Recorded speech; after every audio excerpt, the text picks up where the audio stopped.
Hello! Ahoy! Welcome to Season 3, Episode 18. Yeah? It is 18. 18. Wow, we're nearly there. I know. We've nearly done 3 seasons of this garbage. Another stream table will soon be complete. Almost complete. How are you doing, Nick? I'm good. Yeah? Yes. What's the news? Any gossip? I've been on holiday this week. I've not been anywhere, but I've not been at work, so That's that has like been a holiday. positive. That's good. Yeah, so weather's been pretty good, so we've been having a good time. Excellent. We actually clapped eyes on each other this week. I know. The first time second time since March, I think it was. Yeah. Mad. But it was nice to see you. You came in, sat in my garden for a cup of coffee. I did. And, saw the kids for the first time in ages and saw your missus. It was nice. It was pleasant. It was nice to see you. Things are slowly getting back to normal. Ridiculously hyperactive. As always. But yeah, they were. It's because they were excited to see their favourite uncle. Exactly. That's exactly what it was. Exactly. I was going to go straight into it then, but what are we doing? I was going to comment on. I had an update from something from last week, but we've not introduced the show. We've not introduced the show. We've not done the socials. You're so keen to get started. I know. So this is Bottom of the Stream, where we take a film every week and we dissect it. It's always a film that's not very popular on Netflix, and we find out if it's a hidden gem or not. I think that's basically what we do, isn't it? That is our premise, exactly. Shall I run through the social medias? Do it. Let people know where they can find us. They can find us on Twitter at BOTS_podcast, or they can find us on Facebook at facebook.com/bottom of the stream. For some reason I missed out Instagram. You can find us on Instagram. That is also at BOTS_podcast. There's a website, www.bottomofthestream.com, where you can find every episode we've ever done and all 3 seasons stream tables as they currently stand. And you can also find us on Patreon. Patreon.com/bottomofthestream is where you'll find us. There's 3 different tiers that you can join at, and for that we'll give you some merch, some extra bonus episodes, early access to the episodes. You'll get a wild card if you come in at a certain level. There's a newsletter that goes out every month, and I'm sure I'm forgetting something, but all the good shit's on Patreon. So check us out over there, and we'll go from there.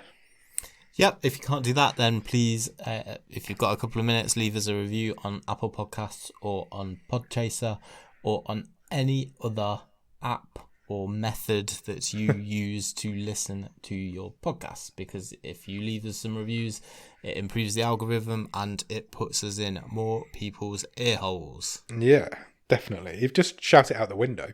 Yes. You can't find anywhere to leave a review. Just open your window and shout it out. Tell the world. Tell your world. Tell your friends. Tell your neighbours. Tell your nan. Tell your enemies. Just let us know that we're here and that we want more people listening. Please. Please. Please listen. Oh dear, it's going to be one of them episodes. Awesome. We got any Netflix news? No. So what I want to talk about first. Okay. Go for it. Is shopping trolleys again. So, okay.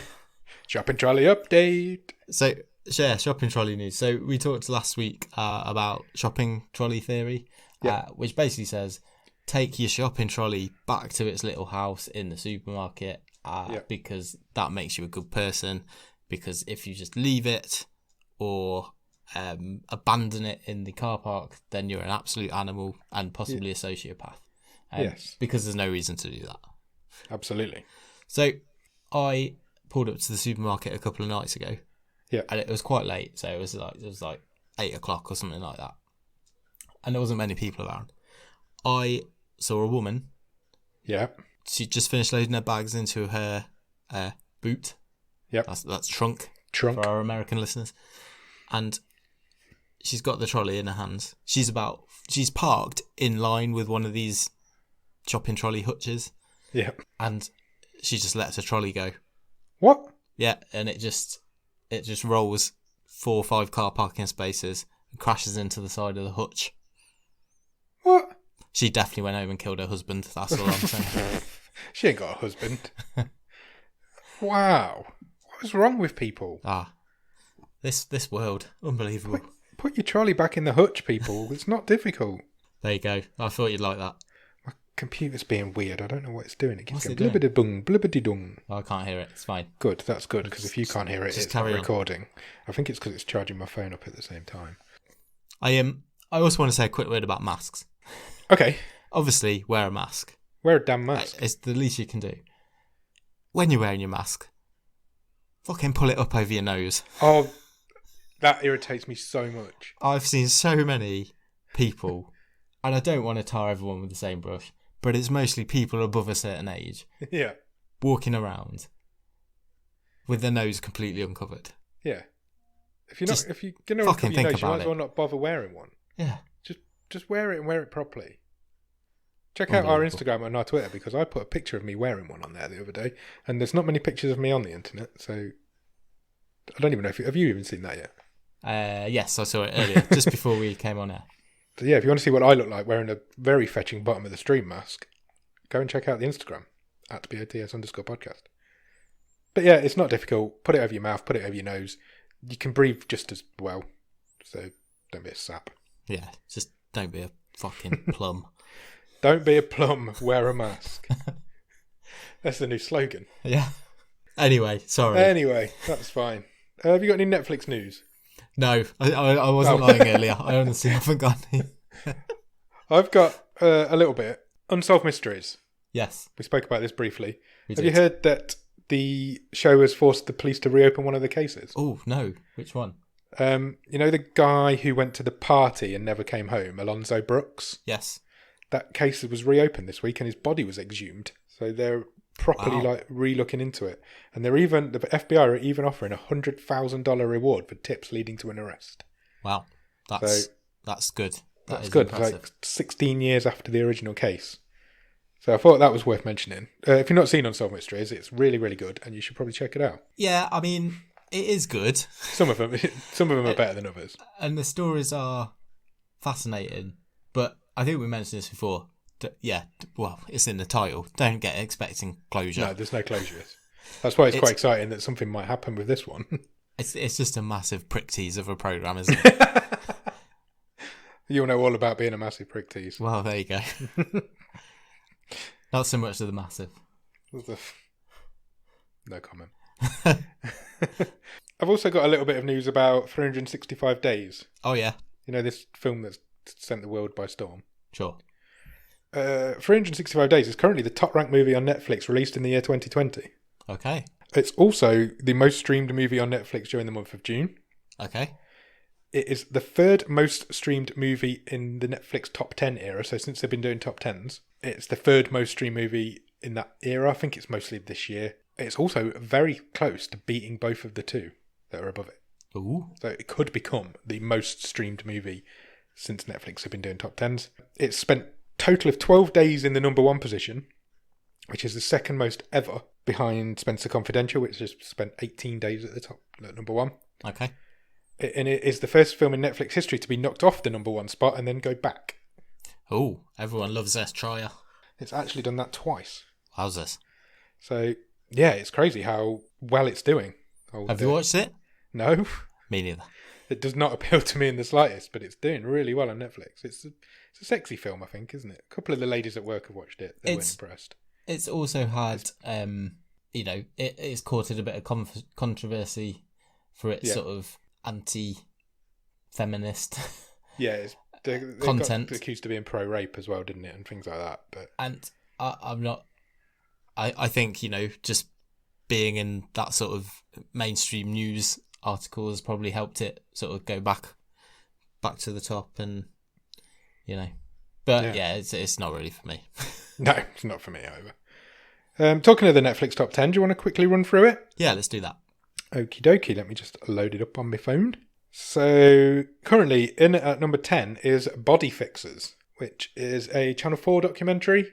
I think it was a spin-off to Tattoo Fixers, wasn't it? It was, yeah. It's people who have done horrendous things to their body and want it fixed. I'm really surprised at that because, you can just, in the UK, sorry, you can just watch that anytime. Watch it on all four. This is the UK top 10, by the way. So, yeah. Tattoo Fixers was in the top 10 for quite a while. Okay. But it isn't now. It's a sort of like a 2-year-old TV program, isn't it? Yeah, I think it's only just hit Netflix. like recently. But yeah, it's bizarre to me as well, to be fair. Number 9 is a film called Fatal Affair. Ever heard of it? No, it sounds very much like a Channel 5 late night TV movie sort of title. It says, a lawyer is caught in a terrifying game of cat and mouse when a drink with an old friend escalates into an obsession that jeopardizes everyone she loves. It's got Omar Epps in it. Right. He was in something I watched recently. What was that? I do not know. I presume this is a rhetorical question for me. You're asking yourself. Oh, I mentioned him last week, didn't I? Because he was in Trick. Oh, okay. I knew I'd mentioned him recently. That confused me then. Number 8 is The Old Guard, another film. Have you seen this yet? No, that's is that the Charlize Theron one? Yeah. And Immortal Superheroes. That's the one. Yeah. It's supposed to be pretty good. It's supposed to be really good. I've added it onto my list. I just haven't got to it yet. 4 undying warriors who secretly protected humanity for centuries become targeted for their mysterious powers just as they discover a new immortal. Yeah, it's supposed to be good. I'll check that out. Yeah, me too. Number 7 is The Business of Drugs. Okay. Which is a limited series of documentaries, I think. To understand the origins and true impacts of the business of drugs, a former CIA analyst investigates the economics of 6 illicit substances. So each one's on a different drug. Each episode's a different drug. Oh, okay. So like cocaine, synthetics, heroin, meth, cannabis, and opioids. I have not seen that on my timeline at all, I don't think. No, not me. Maybe it's brand new. Who knows? Unsolved Mysteries is at number 6. We've mentioned that recently. Just about 5 minutes ago. Number 5 is a program called Indian Matchmaking. Okay. This caused some controversy this week because it's about arranged marriages in India. It's a documentary, and they're saying that it's outdated. It's an outdated process, and that this show's kind of glorifying it a little bit. So it's caused a little bit of controversy, which is probably why it's number 5. Well, yeah, exactly. All press is good press and all that sort of thing. Exactly. Number 4 is Jack Whitehall, I'm Only Joking, which is a stand-up set from Jack Whitehall. I don't mind him on a panel show. I don't know if I've ever seen a stand-up show from him. I've seen a couple of his, what's the ones where he travels with my father. I've seen a couple of them. They were okay. His dad's really funny, though. Yeah, I don't see... Yeah, I'm not appealed by watching him talk for an hour, personally. Yeah, I don't know if I've ever seen this. I quite like him, like you say, and them sort of things, but I don't think I've ever seen his whole stand-up set. He's got a bit of a thing with Netflix. I don't know if he's got some sort of contract with them, but he's got a few stand-up sets on there now, and obviously Travels with My Father's a Netflix original series. So sure. Maybe he's a Netflix babe. Number 3 is Down to Earth with Zac Efron. Yeah, I've seen this. Oh, have you? Yeah, it's good. Yeah? You've seen it all? Yeah. Oh, wow. Yeah, all of it. Over the last couple of weeks. I think I didn't mention it last week. I don't know why, but probably because we didn't go through the top 10. But yeah, I've watched it, and it's good. He is really likable. Yeah, he's a really likable guy anyway. And he does the sort of everyman thing really well. And he asks a lot of really good questions. So it's all about sustainable living, ecology, green energy, food. The guy who presents it with is like a nutritionalist. Oh, right. So it's about clean water, and they travel all over the world. That maybe makes it sound boring, but it's really entertaining. I'll check it out. I did fancy it, so I will have a go and see what it looks like. And he's a couple of times he's like, he doesn't sort of big time it at all. Right. A couple of things happen. He's like, well, you want me to do that? I'm no one. I'm not. What and the people say, no, you're here. You're bringing, attention to our plight, our cause. You're really helping us out, and it does comes across really well. Cool. And I could only imagine of having the dad bod that Zac Efron has. Is it a dad bod? How old is he? That's what he's been tagged as in the press. Yeah. Oh, really? Yeah. He ain't that old. I'm not sure. I don't know how old he is, but it doesn't seem. I don't know. I think that bod might be a bit harsh on him. Yeah, it's worth checking out. Cool. I'll check it out. Number 2 at the minute on Netflix is Fear City: New York versus the Mafia, which I think is also another document. There's a lot of documentaries in this top 10. I know. Yeah. 5 mafia families ruled New York with a bloody fist in the 70s and 80s until a group of federal agents tried the unthinkable, taking them down. There's 3 episodes. Looks all right. if you like that sort of thing, I guess I might check it out. Yeah, I don't know too much about that one either. No, I hadn't heard of it, to be fair. I think a lot of this is really new stuff. And currently at number 1 on Netflix is Cursed. All right, yeah. Which is, I want to say Catherine Langford, is that her name? Yes, I think so. Her new show. I have seen the trailer a lot because it seems to be everywhere, but I've not yet watched it. I've seen the first 3 episodes. What do you think? I enjoy it. I enjoy it. I think it's all right. It's slow. There's no denying that it is pretty slow. It's Netflix again have tried to. They want a Game of Thrones, and they've wanted one for ages, and they keep making them. They made The Witcher. They've made other stuff, and now they've made this. And I think this is going to be as close as they can get to it. Okay. But it is quite slow. The first 3 episodes. It's set before the king. What's his name? Merlin and Arthur and all them. It's set before that. Okay. So she's got the sword, and she's the story is she's got to transport it to Merlin, but she can wield it. I see. Yeah, it's all right. It's quite good. I've quite enjoyed it. I'll stick with it. I think there's 10 in this series, so I'll keep.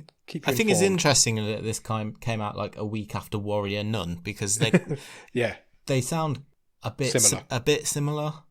Warrior Nun is just a stupid name for a TV. Yeah, and I think I'm probably leaning towards trying that one first, to be honest. Well, you try that one. I'll try Kirst, and we'll compare notes. Deal. Cool. So yeah, there's your Netflix top 10. Awesome. Have you got anything else? Have you been watching anything else? Yeah, I watched a couple of things this week. So I've watched all of season 1 of Living With Yourself. With Paul Rudd? Yeah, which has been on the list for absolutely ages. Yeah. I remember we talked about that when it first came out. Yeah. It was possibly like in the first season. Quite possibly. It's been there for a long time. Finally got around to it. Yeah, it's good. Yeah? It's not what I expected, but it's good. So I was expecting it to be quite a light-hearted multiplicity. I thought I was getting multiplicity. And I didn't. I got something that was actually quite deep. Really? Yeah, and thematically they go into some quite dark places. All right. Yeah, and it's quite intriguing. And I've no idea if it's coming back for a second series, but it definitely leaves on a bit of a cliffhanger. So. Oh, right. I've not heard if it's coming back or not. I can't help you with that one. No, me neither. So it's not like a straight-up sitcom? Oh, no. I was fully expecting it to be a sitcom. And I'm sure that's the impression I had from the trailer way back when. But no, it's definitely got big dramatic tones in it as well. Oh, I might check it out then. Might check that out if that's the case. And it's a short. I can't remember if it's 8 or 10 episodes, but they're only sort of 25 to 30 minutes, so right, won't take you any time. Talking of short episodes, yeah. Where was I with Community last time we spoke? Had I just finished season 2? Think so, yeah. This time last week. Yeah. Shit. I'm halfway through season 5. Okay. Wow. Now, that's good going. In my defence, season 4 and season 5 are shorter seasons. They are. They're only 13 episodes. It's definitely peaked. It peaks at the end of season 3. Yeah. And it's on its downward slide. But it's still good. It's still really good. I watched an episode earlier tonight that was really, really funny. And I didn't know that Jonathan Banks was in it. Oh, did you not? I didn't know that he ever... Because he replaced Chevy Chase, doesn't he? He does, yeah. When they killed off Chevy Chase's character. I do miss Troy. Yeah, it was There's never been quite the same when Troy left. It's been like 4 episodes now since he left, so I do miss him. It's not quite... Kind of killed Abed's character off a little bit as well. Yeah. They just...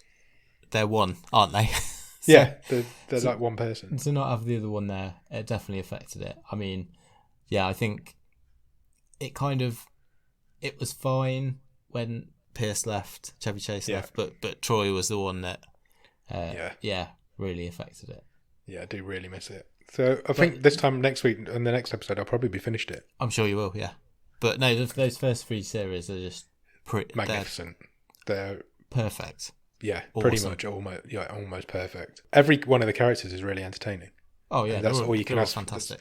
All you can ask for in an ensemble sitcom. Yeah, I get fascinated by sitcoms because when you've got 6 or 7 characters, most sitcoms are based around 6 or 7 characters, like The Big Bang Theory was, Friends was, Cheers was, all that sort of thing. And I get really fascinated about how that relationship progresses and then just always just disintegrates. Yeah.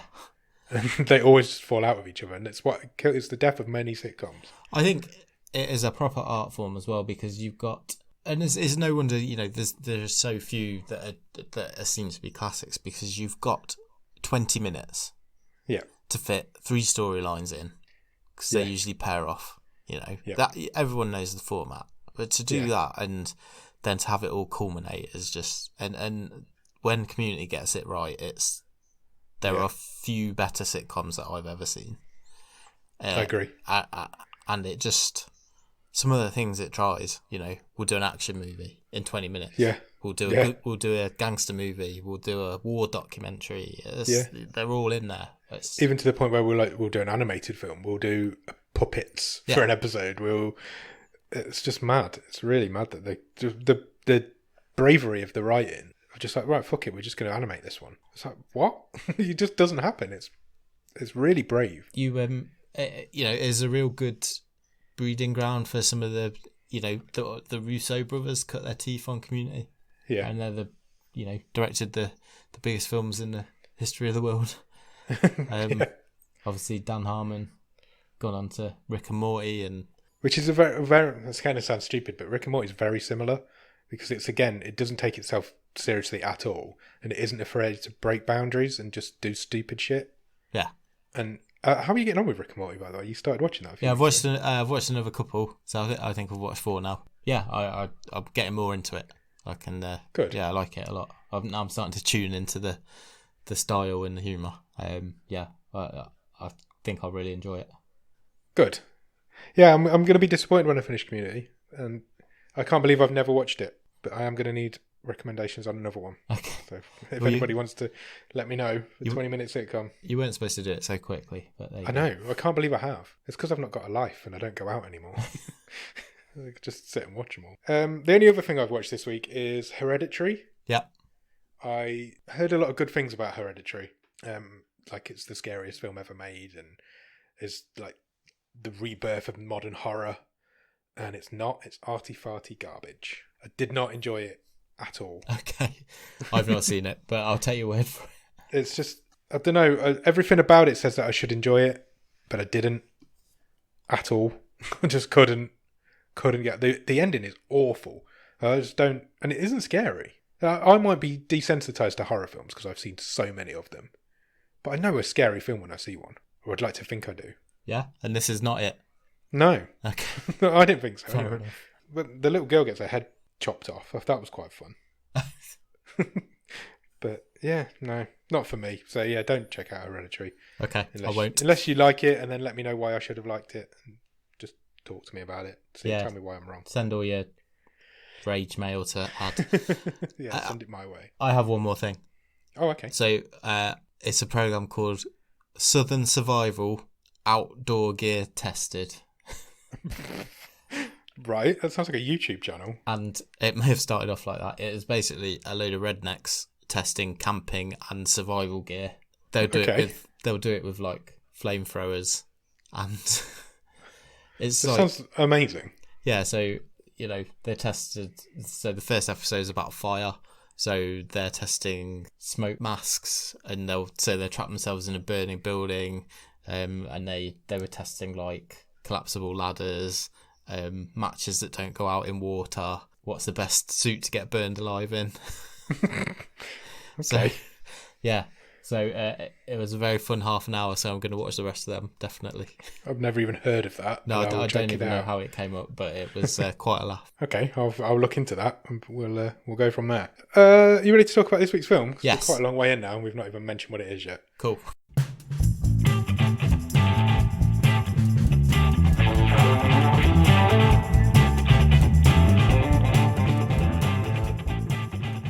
So this week we watched a film called Bon Cop, Bad Cop, which is from 2006. It is 15.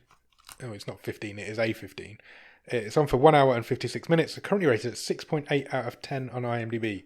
It is both in French and in English, and obviously subtitled. And also not. Yeah. I don't know if you watch it in French. Do you think the French isn't subtitled and the English is? I presume there would have to be a reverse version. Yeah. So I was surprised they might as well just subtitle the whole thing and then they wouldn't need to. It stars a guy called Colm Feore. I'm going with that.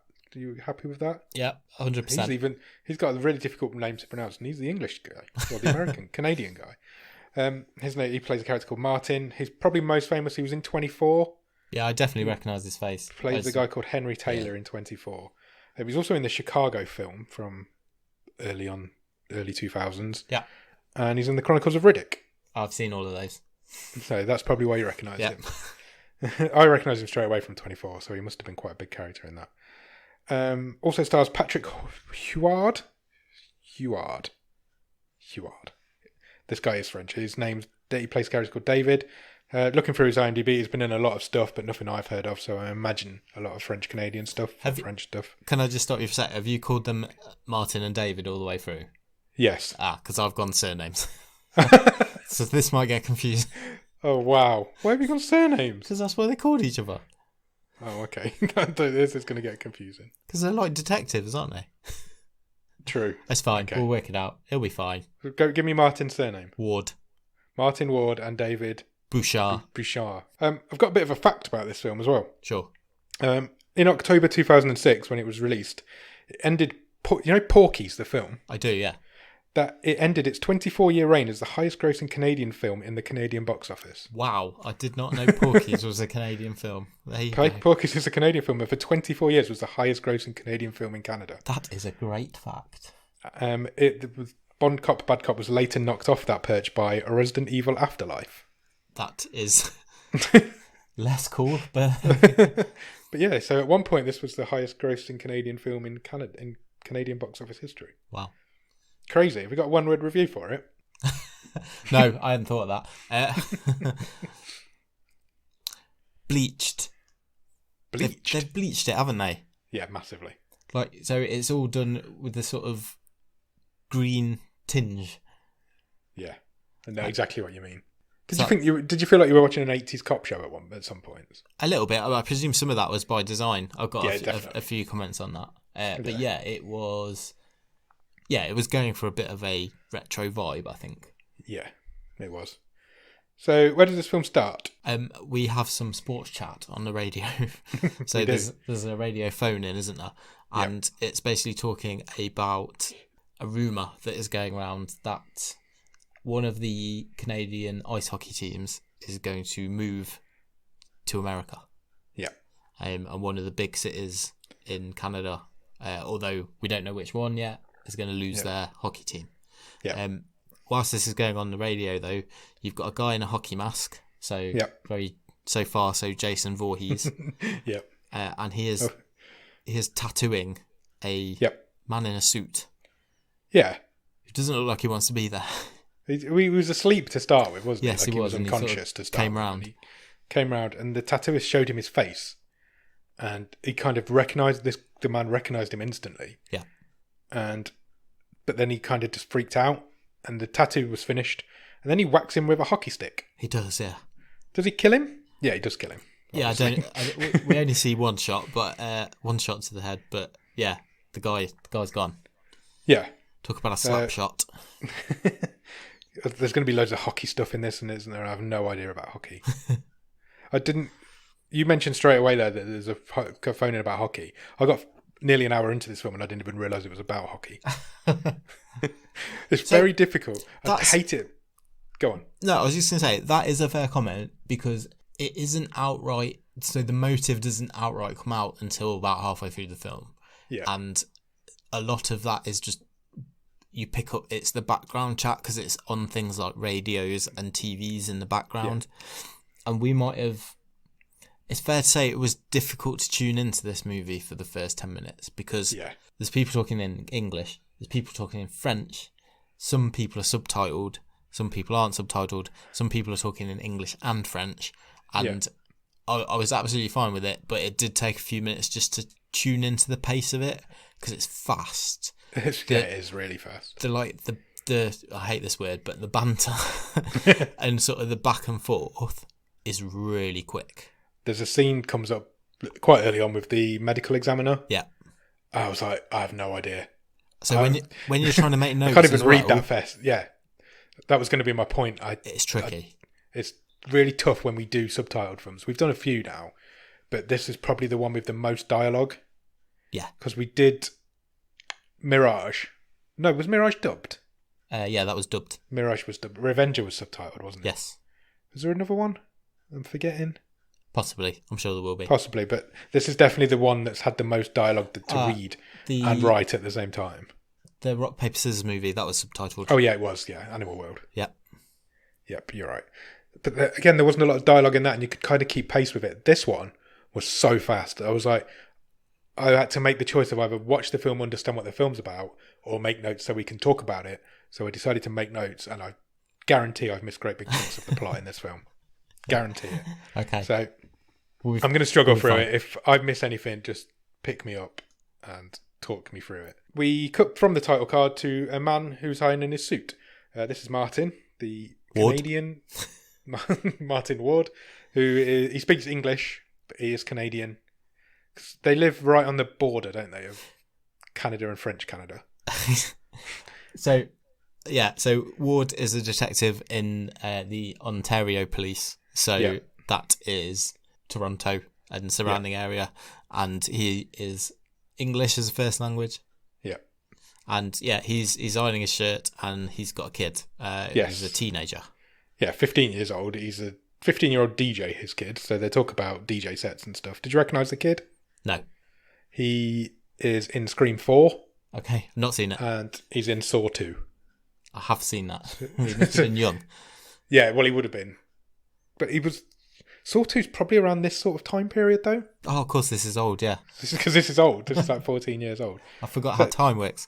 Do you remember Donnie Wahlberg? Is it Donnie Wahlberg in Saw 2? It is, yeah. His son got locked in a safe. Yeah. That's the lad. That's who it is. And you've not seen Scream 4? No. Well, he's the guy who does all the video vlogging in Scream 4. Okay. No spoilers for Scream 4. Should I spoil Scream 4? No, I'm not going to. Okay, fine. Cut from that family, because that's like an early morning interaction for that to introduce us to that family. Yeah, they also have Auntie Iris. Yes. Who goes and babysits the kid. Yeah, even though he's 15. Yeah. She's kind of like the cool auntie, though. She's Martin's sister. Yeah. Cut from that family to the French side of the film. There's a French side and an English side to this film. That's the only way you can describe it, isn't it? They're also having breakfast. They are a man who is David Bouchard. Bouchard? Cool. Yep. His ex-wife, who he still lives with, and his daughter. Correct. Obviously. Can I just say... I love it when we at the same time. It happens quite a lot. Bouchard was making French toast for breakfast. Yeah. Is it not just toast? Good point. To him.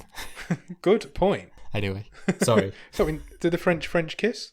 Or is that just kissing? Does anybody French kiss anymore? Who knows? Well, you've not asked for a while. I haven't seen you for a while. Bouchard's I will try and stick with surnames just to help you out. Bouchard's daughter decided that she wants her belly button pierced. So there's a bit of a... She's what? What would you say she is? 12? I would have said a bit younger. Who knows? I would have said a bit younger, 12, 13 maybe. So they have a bit of a family tiff about that. It's all in good taste, good nature though, isn't it? Nobody's that angry. Sure. She's definitely not going to be able to get it done, but she kind of knew that when she brought it up, I think. Suddenly though, he gets a phone call and he gets called into work even though it's his day off. And we get one of these... I've written 80s cop show driving montage.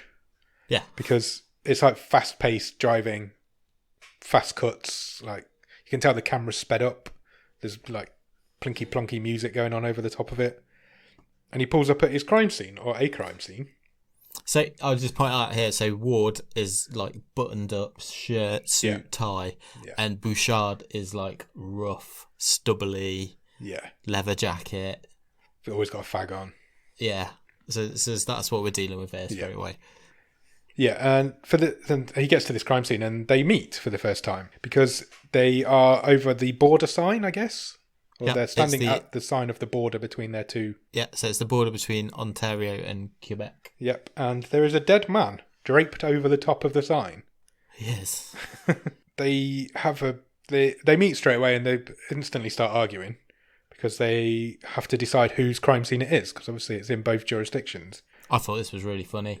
So by this time I've tuned into it, and they are whip cracking with each other straight away. Yeah, they are. And so one of them's like, well, it's our case because, if I can't remember what sport he gives as an example, if your foot crosses the line, in tennis, isn't it? Yeah. Your foot crosses the line, then you're in. Right.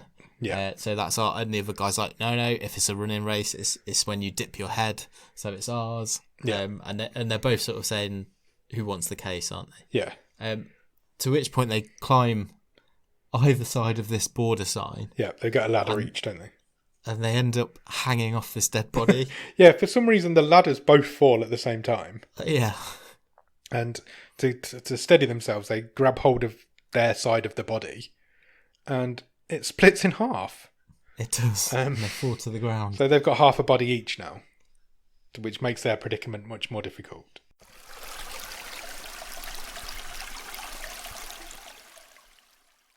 Cut to the office, and both of their captains are there now. Yeah. So again, we've got a French captain and I keep going to say English, but it's not, is it? It's Canadian, but not French Canadian. Yeah.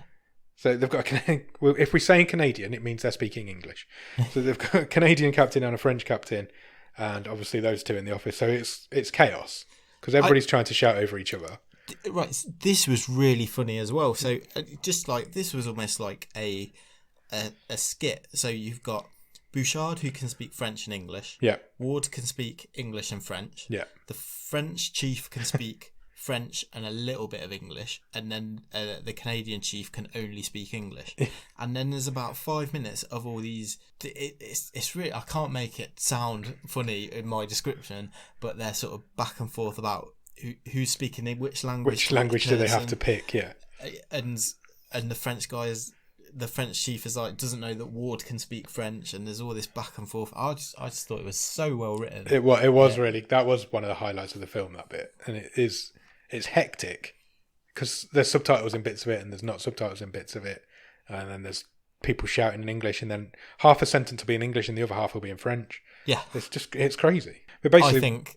Go on. I was just going to say it's what I like about the show, because there is no way I would have gone anywhere near this. No. But I've watched this because of the show, and it was at points it was really funny. And I think, if you're a Canadian or a French Canadian, this must have been absolutely hilarious. I think language is fascinating anyway, and I thought it was a really good scene.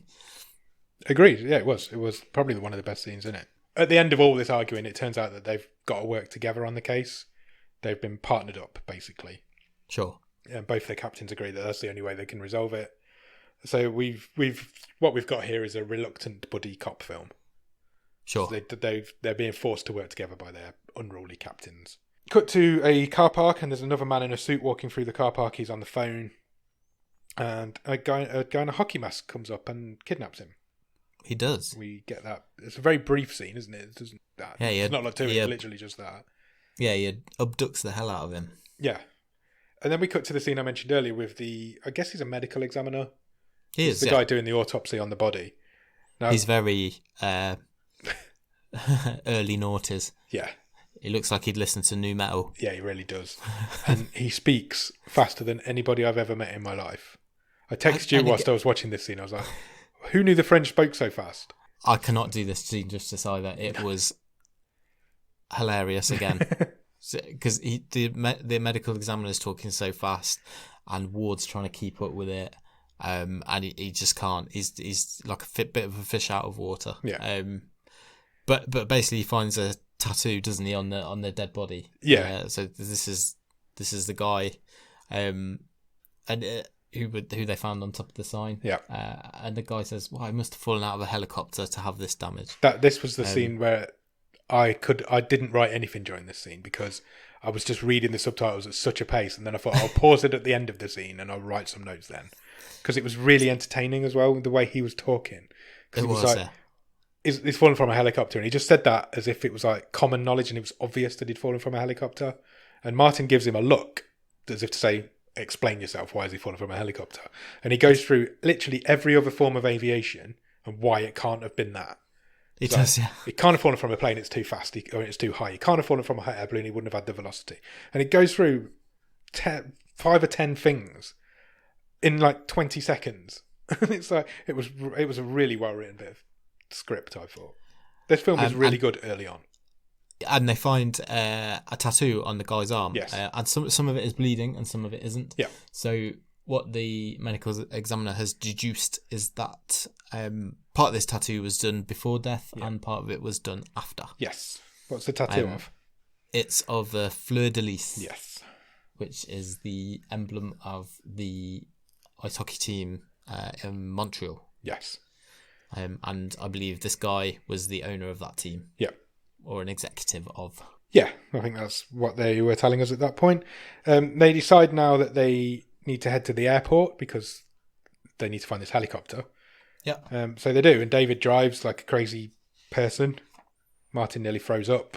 It's quite a funny little scene. And they decide, when they get there, they decide that they should have a rule that when they're in Quebec, they should speak in French, and when they're in Ontario, they should speak in English. Yes. So that's the rule that they've come to, which makes sense, I guess. They find out that there's a guy who took a helicopter out on the day. His name's Luc Terrien. Yeah, and the woman who they're talking to, so the receptionist, she's got like a massive wide on for Bouchard. She really has. Don't say massive wide on. Why not? Yeah, she has. Am I wrong? No, never.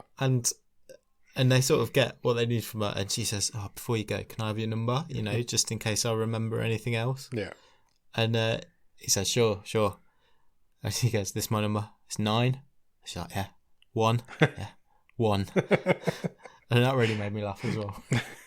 So yeah, she gives them this name, and they head to like a bar, don't they, to try and find him. Yeah, you know, the helicopter pilot bar. Yeah, I think he lives in a motel that's attached to the bar. I think that's how they worked it out.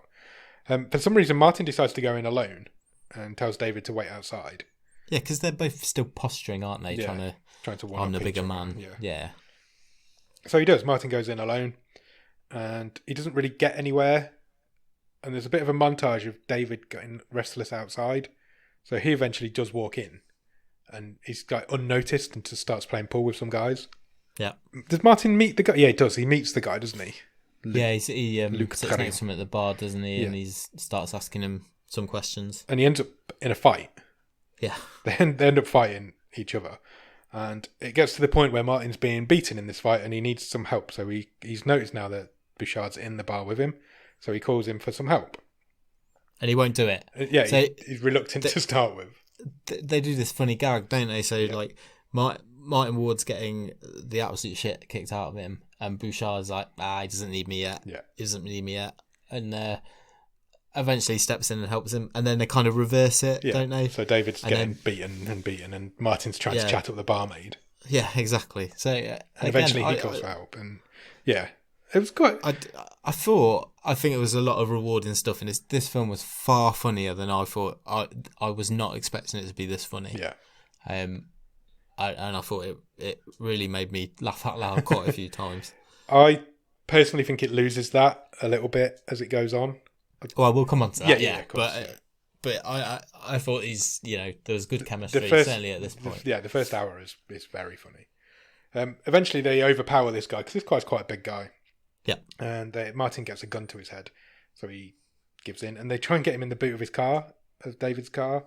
But they can't get the lid shut because he's such a big guy and he's got his legs stuck out, and that's quite funny as well. Yeah, there's a bit of a slapstick. Oh, I can't get him in the trunk. Yeah. Whilst he's in the trunk, they go to David's daughter's ballet recital for some. So all the time they're trying to put him in the trunk, there's now this comedy riff on like French language, and verbs and past participles and all this sort of thing. And I'm like, I remember this from school. And Bouchard is basically explaining to Ward that they use the word fuck as an adjective, as a verb, as a name. You've got that famous sentence where it's like, the fucking fuckers fucking fucked. Yeah. So you've used it as all these terms, and he's basically telling him that, but in French. And they head off to this ballet recital, don't they, for David's daughter. David's like a doting father. He was not going to miss this ballet recital, so they head there. And this guy's still in the boot of his car. Yeah. They leave him in the boot of the car whilst him and Martin go into this ballet recital together. And they meet David's ex-wife, who is Susie. She's already there. And Ward starts chatting her up immediately. Yeah. After the recital, they kind of meet up, and it culminates in Martin being invited for dinner. Yeah. David Bouchard is not very doesn't really want him to come for dinner, so he tries to talk him out of it. And as they're walking out the concert hall, I guess, they notice his car's being towed away, which is not a good thing because it's got a body in the boot or a guy in the boot. Yeah, because Bouchard had parked across 3 disabled spaces because he's a maverick. Yeah. So they chase this tow truck down, and they're screaming, "We're the police! Stop, police!" It's all this. So the truck does stop. It pulls over, and then suddenly it explodes. Yeah. And the car goes up in flames with the guy. Massively explodes. Yeah. So they argue about, shit, what do we do now? We've maybe just killed this guy. It eventually becomes clear that David needs some... He asks him for 24 hours, doesn't he? He's like, give me 24 hours to figure out what's going on. Yeah. And then you can report it after that. So that's fair enough. So they go for dinner at David's house.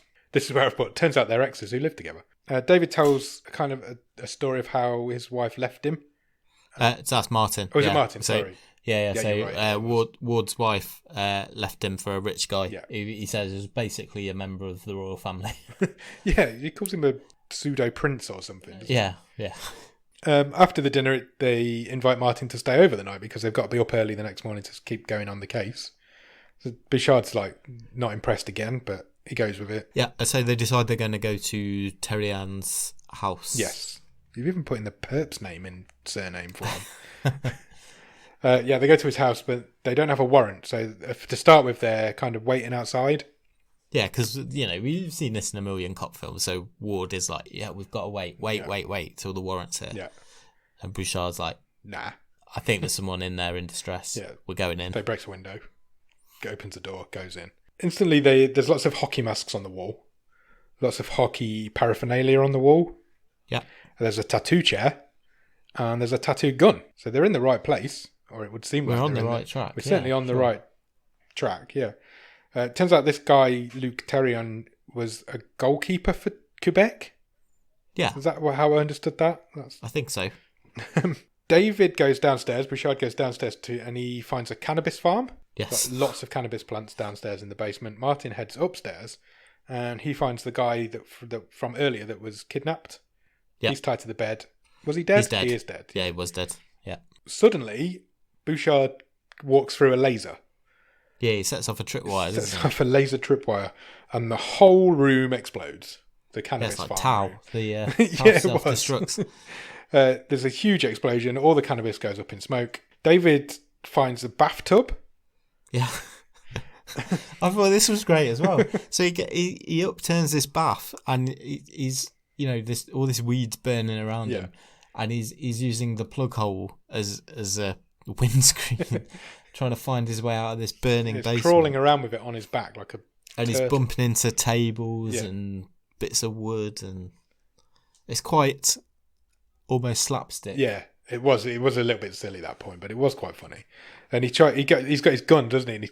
And when he gets to the door, he has to shoot the lock off. Yeah. So he fires his gun and nearly deafens himself with the reverb inside the bat. I like that was funny. And he misses. He shoots 6 or 7 times and misses it every single time. Then he tries the door and it opens. Yeah. Meanwhile, Martin unties the body and manages to carry it halfway down the stairs. But eventually they get out. They get outside together, but they've had to leave the body behind in this burning house because they couldn't get it out. So they've left that in the burning house. Ward's managed to get a couple of photos, hasn't he? Yeah. Again, this guy's been tattooed. Yeah, but that's now 2 bodies that have gone up in smoke in this film. Or 2 people that have gone up in smoke in this film. Talking of smoke, they're both now completely stoned out of their face. Because they've just been in this room full of burning cannabis. And they just get the giggles. They start giggling at each other for ages. They head back to the captain's office. The French captain's office. And this is, again, it's something you've seen a million times. It is literally like, I can even picture Homer Simpson watching TV. And he's like, you tell that stupid chief. Because that's what's happening. Yeah. And the chief's chewing them out and they've just got the giggles because they're high as a kite. He's raging, this captain, isn't he? He's apoplectic. And that is really funny. There's a lot of this film that is really funny. at the beginning. But they can't stop giggling. They're laughing and laughing and laughing. It's really funny. And they figure case closed.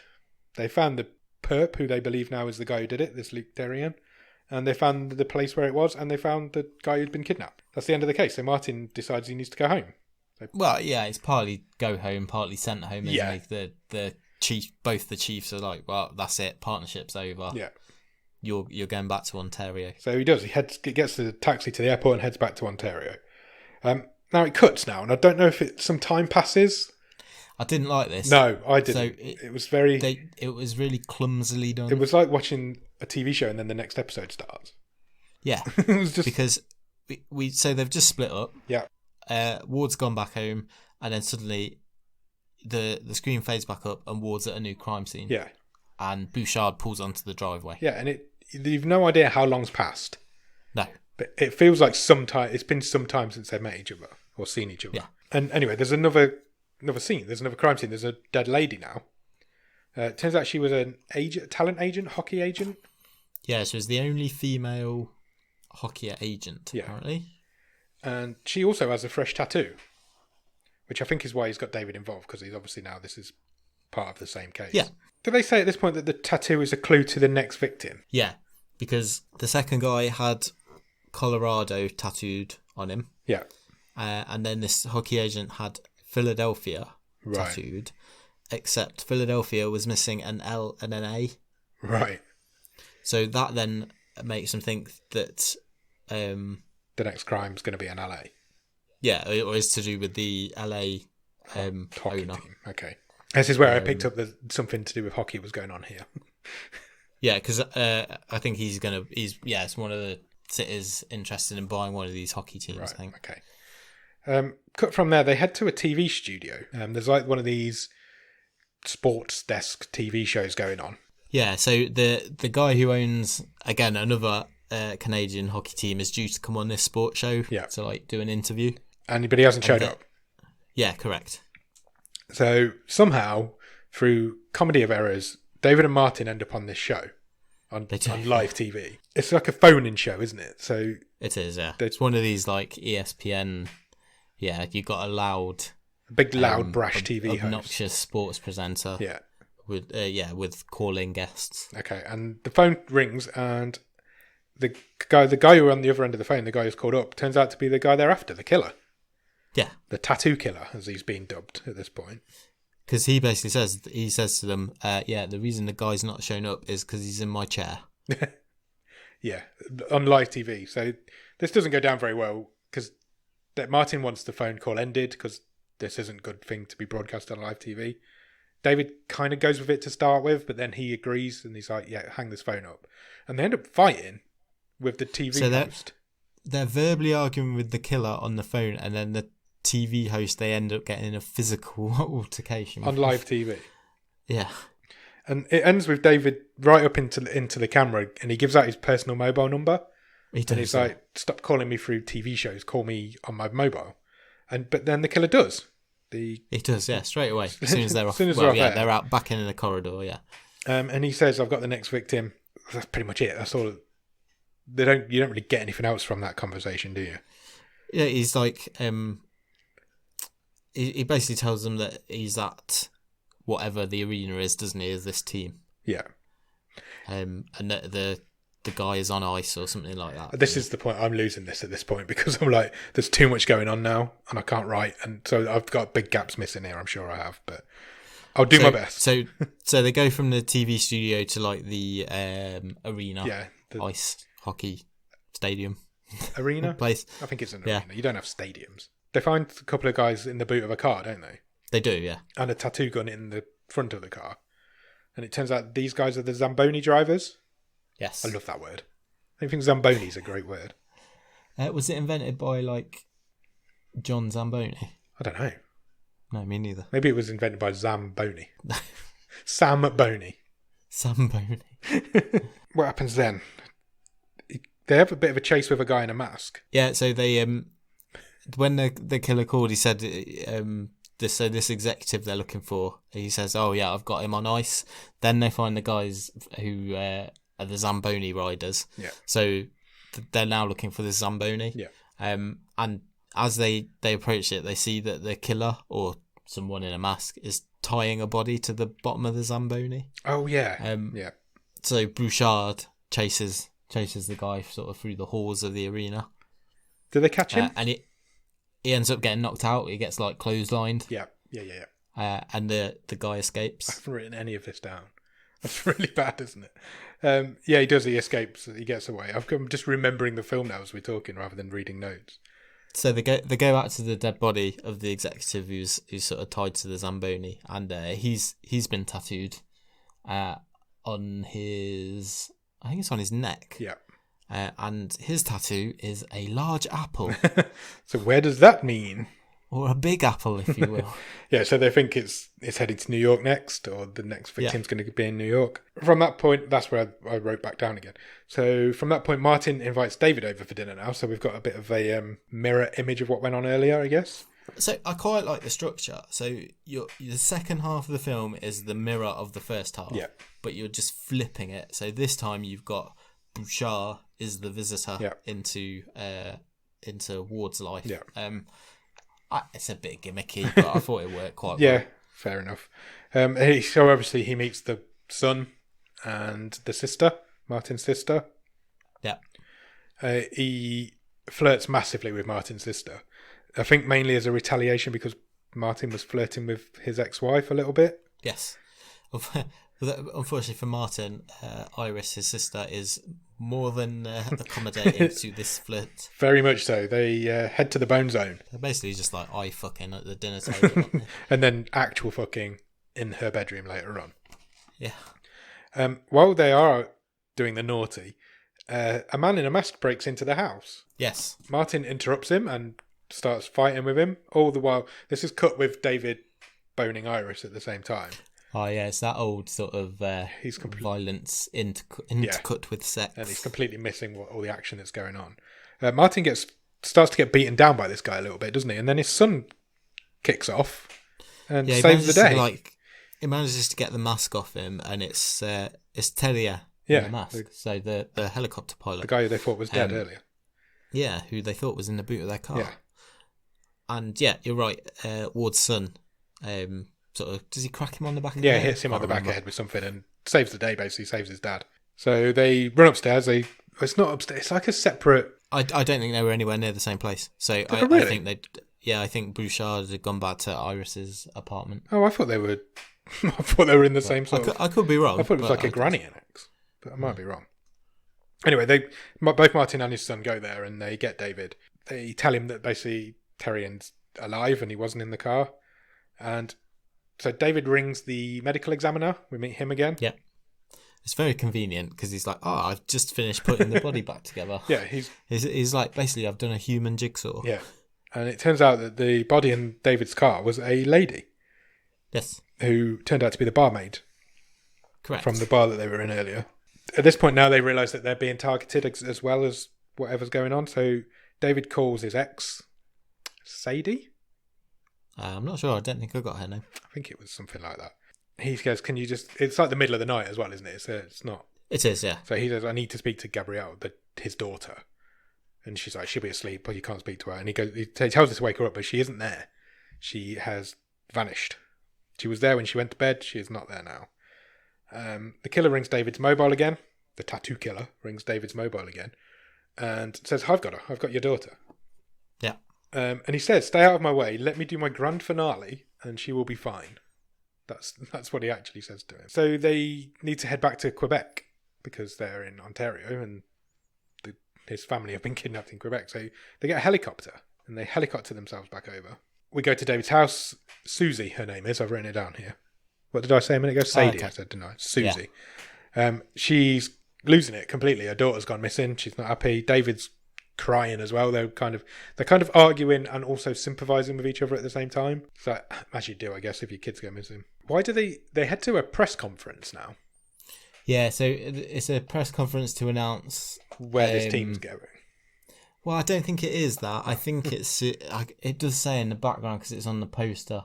I don't know if it's like the cup draw or something like that, but it's because I thought that at first. Oh, they're announcing the sale, but it hadn't got that far. So the they were again back at an arena and offices where the executive was. Yeah, he was going to do the sale, but that's not what the press conference was for. No, because specifically he delayed the press conference because he was taking a call from a Texan. Yeah, on a video call, and with like this stereotypical cowboy Texan. That's right. So the team executive, I think it's of Montreal, is he's not going to sell to New York. He now looks like he's going to sell to Texas. The executive. Go on. I was just going to give his name. I think we're going to say the same thing. Yeah. His name is Mr. Buttman. Buttman. David and Martin kidnap him. He's a little guy, isn't he? I don't know the politically correct way of saying it, but he's a little guy. And they kidnap him, and because I guess they're trying to protect him because they know someone's coming after him. He's the next target. So they bundle him into the boot of their car. It ends up with Martin going on the mic at this press conference to say that this isn't going to happen. Mr. Buttman has gone missing. He isn't coming to this conference. And Martin walks off the stage, and the mascot for the team, which is a beaver. I mean, it sure is. It's not a zombie beaver, but it is a beaver. This did make me chuckle in myself because, like, I'm now finding this film unintentionally funny because it's got a beaver in it. It's basically there's a guy who is not only fist deep in beaver, he has completely climbed inside one. Yeah. The team mascot is a beaver in a beaver costume. David notices that this beaver is following Martin as he leaves. So, and this bit is quite funny because Martin heads down the stairs, but because the beaver's got these massive oversized beaver shoes on, he can't follow him. He can't get down the stairs. So there's a montage of him trying to get down the stairs and sitting down and can't do it. So he has to get in the lift. Obviously, David sees him get in the lift, and when the lift opens up at the other floor, they're both waiting for him, and they punch it in the face.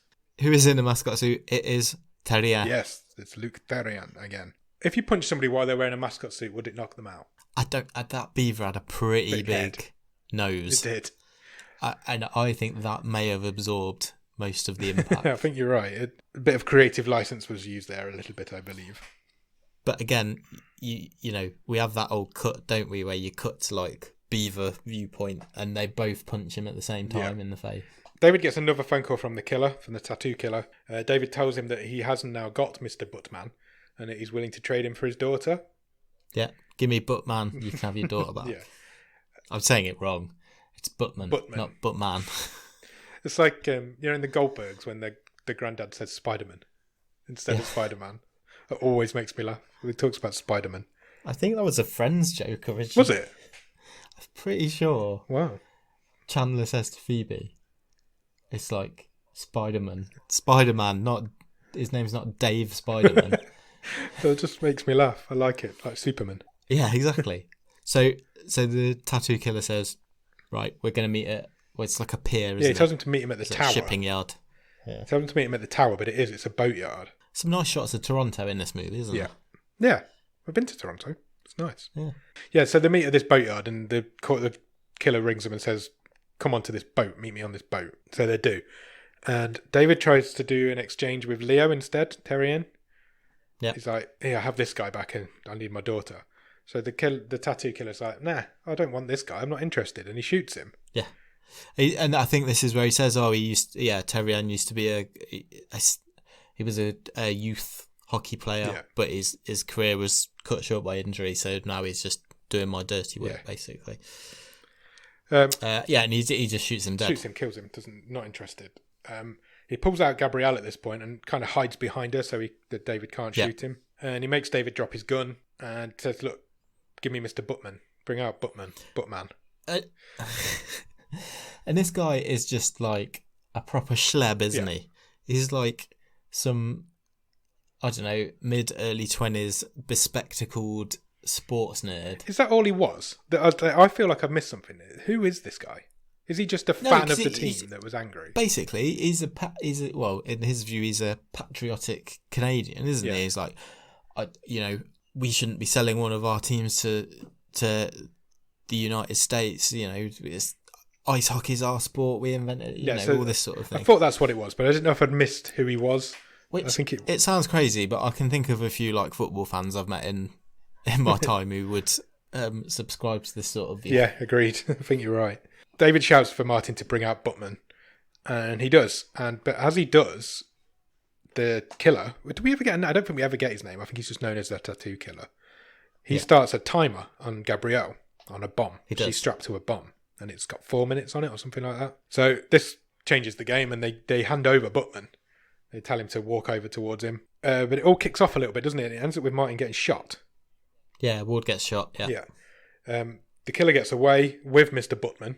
And as he leaves, David's obviously trying to figure out how to defuse this bomb to get it off his daughter because it's counting down quite quickly. But Martin gets up because Martin remembered to wear a bulletproof vest. Yeah, because there was like a throwaway scene just before they went in, and like Ward slides a bulletproof vest over the top of the car to Bouchard, but because Bouchard's a maverick, he's like, he just chucked it back in the car. Whereas, Ward puts it on, which was lucky. So so he kind of puts his hand on Bouchard's shoulder, and I didn't like this either. I just thought it was really convenient. Yeah, agreed. Because Ward just goes, by the way, before I was a detective, I was in the bomb squad. Yeah. I know how to defuse bombs. He's like, it took all the peril out of it, tension out of it, because he just went, this is a really simple device. You just need to pull out these those 2 wires out, and that was it. It's done. David did, and the bomb stopped, and it was really anticlimactic. David runs out after the guy. He jumps out of a window, doesn't he, and lands on his car roof as he's going past. Yeah. So this guy's trying to escape in a car. David jumps out the window, lands on the roof. Which this movie owes them, just before you go on, it clearly owes a massive debt to like Lethal Weapon. Like, hugely. I know there's a lot of buddy cop films, but parts of this was so just it's not even hiding Lethal Weapon. It's all Lethal Weapon. David lands on the roof of the car whilst the guy's driving it, which puts him off. So he ends up flipping the car. Yeah. David manages to get off in time, and the car ends up on its roof. The tattoo killer crawls out of the wreck, and they have a bit of a fight. They're David and the killer. They're kind of sparring with each other, fighting with each other. Martin turns up to help. He then ends up having a fight with the killer. David's in quite a bad way, isn't he? The killer managed to beat the crap out of him. Martin helps. Whilst Martin is fighting him, he slips something into his pocket. He does. Into the killer's pocket, which kind of ends the fight. And the guy's manages to run away. He kind of, he's limping, running away. He's limping and running away. And David goes to go after him, and Martin just says, no, don't worry. Yeah, Butman's still in the trunk. Yeah, Butman's still in the trunk of the car, which is upside down. But then Martin's like, no, it's fine, don't worry about it. We'll leave him, he'll be fine. And David realises what he's done, and that he's put the bomb in his pocket. So it's a very small bomb. Yeah. And he blows up. End of the tattoo killer. Yeah. Because as he's running, you hear this beeping, and he stops, he realises what's happened, and then he just explodes. He does. And that's pretty much the end of the film. Mr. Butman goes to a press conference, and he says no team from Canada will ever move to America. Yeah. That's his new rule that he's made. And your film ends. Yeah. So the tattoo killer got what he wanted in the end. It's just he's not around to see it. He's not around to see it, exactly. Go on, what are your thoughts? I really liked it. I was, like I said earlier, I was not prepared or expecting this to be this funny. Yeah. And I was really, I don't know if it's like my unconscious bias or whatever. When we looked at this and it came out, I was like, and you said it was 6.8. I was like, that's really high. This is going to have to be, probably me more than you, because it's probably not as much your thing. But I've seen a lot of like cop films, buddy comedies. Particularly my wife really likes that sort of thing. We watched this together and we laughed most of the way through it. Did she enjoy it? Yeah, really, really enjoyed it. It's one of the most enjoyable things we've watched this season for me. Wow, you're a lot higher on it than I am. Which is always going to happen because it's probably the anti-film for me. I don't watch cop dramas. I don't even watch cop TV shows anymore. I'm not big into buddy cop films. I'm not into comedy films, but I did enjoy this. There is parts of it that are really good. I thought the story was really weak. It wasn't so much the story. It was. I thought the chemistry between the two leads was awesome. Yeah, and agreed. This is absolutely, the dialogue is just whip crack. It is so fast. It's really well written. It reminded me a lot of I don't know if you've ever watched it, but it reminds me a lot of Psych. and I like haven't ever watched Sight. the two lead characters in that, and it's really snappy, and funny. Which like I say, I wasn't expecting that. I had a fun time watching this. I agree. I had a fun time watching it. It isn't something I would normally watch, but I'm glad I've seen it. And I think I'm a little bit down on it because it was so difficult to write notes and read it at the same time. If it had been fully in English, I'd have probably been a lot more on board with it. Or if I wasn't making notes on it, I probably would have been. So maybe I'm being a bit harsh on it for that reason. I think that's a fair comment because it was really tough to. And I hope we've not missed anything major, but it was tough to write and follow along, especially like I say after the first 10 minutes or so I tuned in a bit more, but it wasn't easy. No, it wasn't.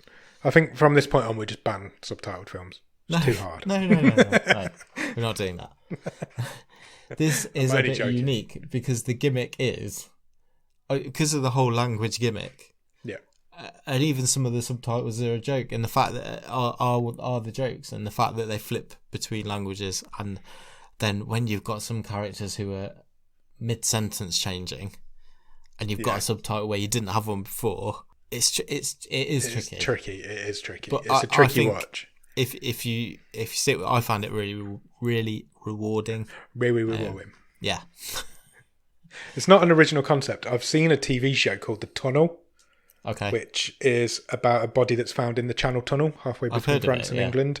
And there's also a Norwegian TV show called The Bridge, which is set on a halfway. So it's not an original concept. But they're not funny, are they? No, they're not. No, that's pure proper drama. I think its story lets it down. The whole thing about the killer just being a crazy fan of a hockey team. I didn't like the hockey references. Don't get me wrong. This is very Canadian. Yeah. I'm not saying everyone in Canada loves ice hockey, but it's ticking a lot of those boxes, isn't it? It's clearly not aimed at a British sensibility, but I still think there's a lot you can get out of it. What was the? Are we supposed to think that it's a coincidence that the body was dropped on that sign? Yeah, was that done intentionally? I don't know if I missed that. Oh yeah, did Terrien ditch the body and intentionally over the? I think it just happened to fall on the sign. I think that's the ridiculous concept. Yeah. So, I hope so, because it seems a bit. I don't understand why you would do it otherwise. No. So the whole thing's built on a really weird coincidence that it just happened to fall on this sign. Yeah, and it's not all good. The reveal of the villain falls flat. Completely. Like I say, when they suddenly flip between jurisdictions, that falls flat. The finale did a little bit as well. Maybe that's poor editing. But yeah, and then, like you said, quite rightfully, there's no tension in the whole bomb thing. No. And it doesn't come across as a joke either. No, it doesn't. It's not like played for laughs when Huard just turns up and goes, "Oh yeah, just pull that wire, it's fun." Yeah, you could have maybe done that funnily, and I don't think that didn't come across to me. So they didn't even do the whole tense like thing where the timer was like on the last second. No, they didn't even do that. So it's like there's parts of it. It's funny, but parts of it really let it down for me. But I can understand it is an entertaining film. Do you want to do the trivia questions? I do want to point out first there is a sequel. There is a sequel. I was going to mention that at the end. Oh, okay. So, which is also on Netflix. Yeah, we're thinking about doing a full-length episode just for the Patreons for it, weren't we? Maybe we'll see. What I was going to say. What are your thoughts on that now? I'd be up for it. I'm quite interested to see what happens to these characters next. Yeah, I'm up for it. I don't know if we'll go in as deep as we normally do in an episode. I'm up for doing it. So if you want to check that out, if we do it, we'll let you know, obviously. But you'd only be able to find it if you're on our Patreon, which is patreon.com/bottomofthestream. I was going to mention that at the end, but why not? Let's do it now. Trivia. Have you got a trivia question? Yeah, I've only got one. Going back to the sequel thing, this is the first film we've ever done that's had a sequel. Oh, there you go. The Babysitter is getting one, but there's no other. I checked. There's no other film that we've done that's had a sequel. Good. Trivia. Actually, I might be wrong. What about Cube? Oh yeah, that did have Cube's got a couple, hasn't it? Yeah. Apart from Cube, it's the only film we've done that's got a sequel. I checked that as well, and then it just when I said that, it just occurred to me. Yeah, it did. It just popped into my head. Cool. Who wants to go first? I've got two questions. Have you got? How are you doing? I've only got one, so I'll go first. You go first then. Just what's the score reminder? 8-6. 8-6 to you. Okay, cool. I hate this bit. I get really scared at this point. I think I've got a feeling you might get it. Okay. So when Huard disarms the bomb, how long is left on the timer? I do know this because that's one of my questions. It's 33 seconds. Correct. Yes, that's lucky. Now I don't know about my question because my other question's about the bomb as well. Oh no. So it's 8-7. I did have one. I did have one from earlier. I can't remember what it was, but you did mention the answer. Oh, sorry. At some point. No, it's fine. I'm not sure what it was. I didn't have a question, and then right at the very end, I was like, shit, I haven't got a question. And then I noticed straight away, I got 2 questions about the bomb. Right. So one of them was how long is left on the timer, and it was 33. So it wasn't even like peril of how long was left. They'd still got a bit of time left. Yeah. My question to you then is, what colours were the wires that he had to pull? Green. He was told to pull 2 wires at exactly the same time to disarm the bomb. Green. Right. And... I'm stuck between 2. I don't know if either of them are right. Green and yellow. One of them is right. Damn it. Green is not. No, I was sure. I thought that was definitely. They were yellow and orange. I wouldn't have got that. Brown was the one in my head for some reason. Excellent. 8-7. I'm catching you up, man. Yeah. I'm really catching you up. Cool. Right. Stream table. Yeah.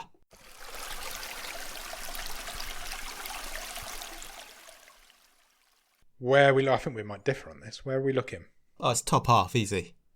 Easy? Yeah. Wow. No question. Top half. So if I read from 8 upwards. Yeah. 8 is Take Me. 7 is Mute. 6 is Peelers. 5 is First Match.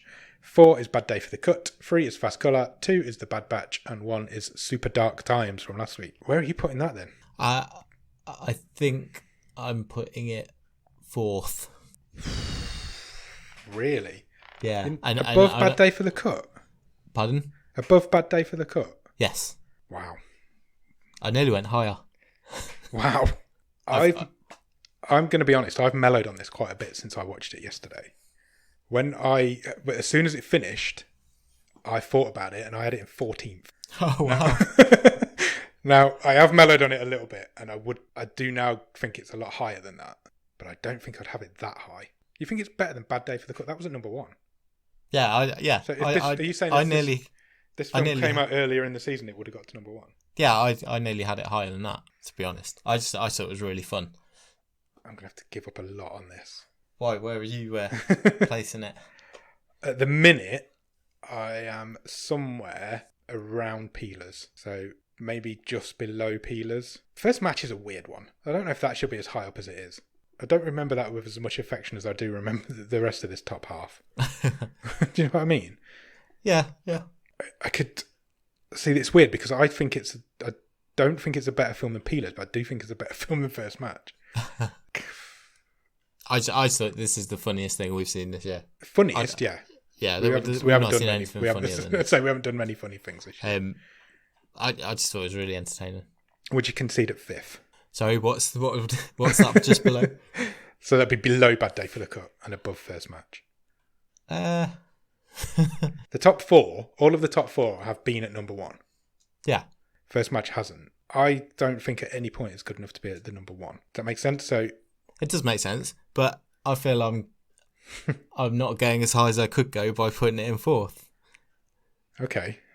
What was 3rd? Fast Colour. Yeah, I think there's an argument for it being better than that. Oh, I don't. I really don't. I'm happy with it in 5th. I don't know if I'm happy with it going above Bad Day for the Cut. Don't you owe me one? Do I? Yeah. Oh. I do owe you one, yeah. Are you putting in 4th? Look, if you didn't like it that much, I can't put it there. But I would. That is where I would put it. I thought it was really entertaining. But so was Bad Day for the Cut. Yeah. Okay. Top 5's a good score. Yeah. You sure?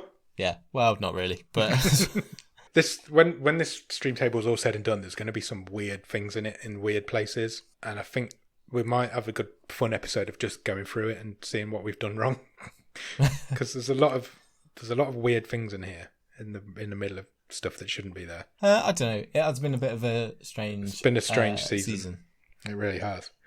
Okay, so we go with 5th. Yeah, you happy with that? I think it's good. I That's was a lot actually higher than I was expecting it to get last night when I finished. That's interesting because I kind of checked it a bit because it might have squeezed into my top 3 to be honest. Wowzers! But there we go. Wowzers! This is the complete. This is the me and you difference film, though, isn't it? This is you would get something out of this, and I. Oh shit! I've hit my mic. I don't.